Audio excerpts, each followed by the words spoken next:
This is Ali Naveed and you are watching Crick Bridge.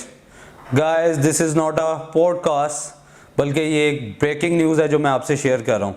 Yes, two times champion West Indies is eliminated from the World Cup. Are you shocked? I guess you have to be. You better be. West Indies वो team है जिन्होंने अपने फ्लेयर्स से, अपने intent से पूरी दुनिया की T20 टीम्स को हमेशा परेशान किए रखा और इन्होंने हर तरह की कंडीशंस में जाके एक्सेल किया.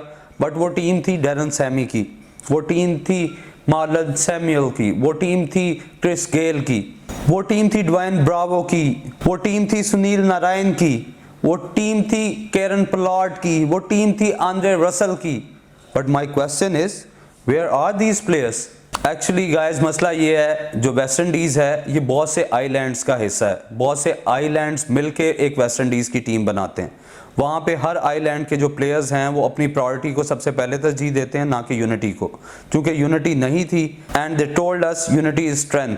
और गाइस दूसरी बड़ी वजह इनके हारने की ये है कि वेस्ट इंडीज़ के बहुत से क्रिकेट प्लेयर्स अपने हाइट्स की वजह से अमेरिकन बास्केटबॉल के कॉन्ट्रैक्ट्स कर रहे हैं, जिसकी वजह से क्रिकेट जो है वो नीचे आ रही है, क्योंकि अमेरिका में बास्केटबॉल और NBA जो है वो बहुत ज़्यादा पे कर रहा है वेस्ट इंडियन कंटिजेंट को. तो इस वजह से भी उनकी क्रिकेट जो है वो नीचे आई है. सेकेंडली, इनके बोर्ड को समझना होगा कि जो बहुत से प्लेयर्स जो हैं वो बहुत सी कंटेम्प्रेरी T20 लीग्स में अगर बहुत अच्छा परफॉर्म कर रहे हैं तो उन्हें वेस्ट इंडियन टीम का क्यों नहीं हिस्सा बनाया जा रहा. इस CPL में सुनील नारायण ने बहुत अच्छी बॉलिंग की लेकिन वो वेस्ट इंडियन टीम का हिस्सा नहीं थे.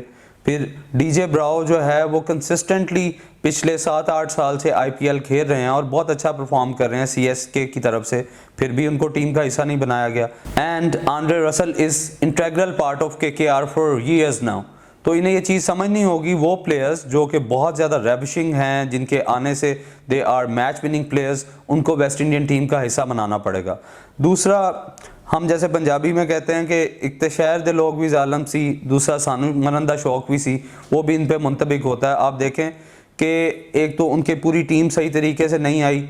सेकेंडली, सबसे ज़्यादा प्रॉब्लम ये हुआ कि इनके ज़्यादातर मैच जो थे वो होबार्ट बेलरीव ओवल में थे, जो कि विकेट बहुत स्लो है.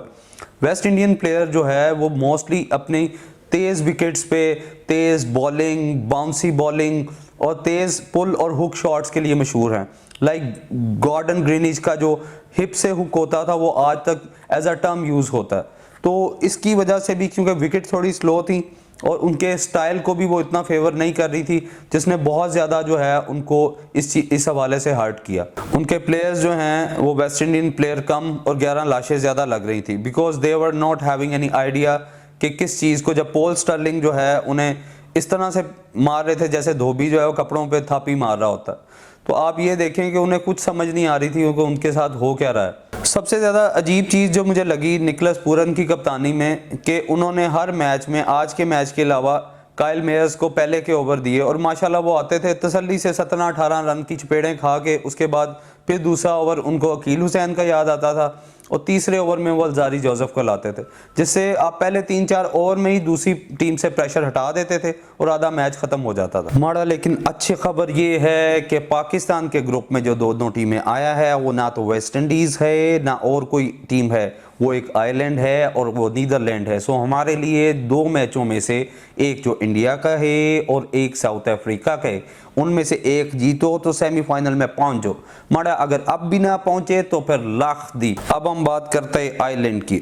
आइलैंड का भाई जो है वो सर पे कफन बांध के आया था. पहला मैच खेला है स्टेट ऑफ जिम्बाब्वे ने, वो उनको कुट लगाया और वो अगर कोई छोटा टीम होता, हमारे जैसा टीम होता, तो वो ये समझ के बैठ गया था कि वो हम इस रेस से बाहर हो गए. पर उन्होंने दे वर हेडेड हाई. उन्होंने कहा भाई हमने वर्ल्ड कप खेलने. अगले मैच में आया स्कॉटलैंड के अगेंस्ट 180 चेस किया. आज वेस्ट इंडीज़ को उन्होंने ऐसे मारा जैसे सगा दुश्मन होते. अगर इनकी हम परफॉर्मेंस की बात करें, पॉल स्टर्लिंग जो ऐसे लगता है वड्डा दवाना होता है, वो पिछले 2 मैचों से कोई परफॉर्म नहीं कर रहा था भाई.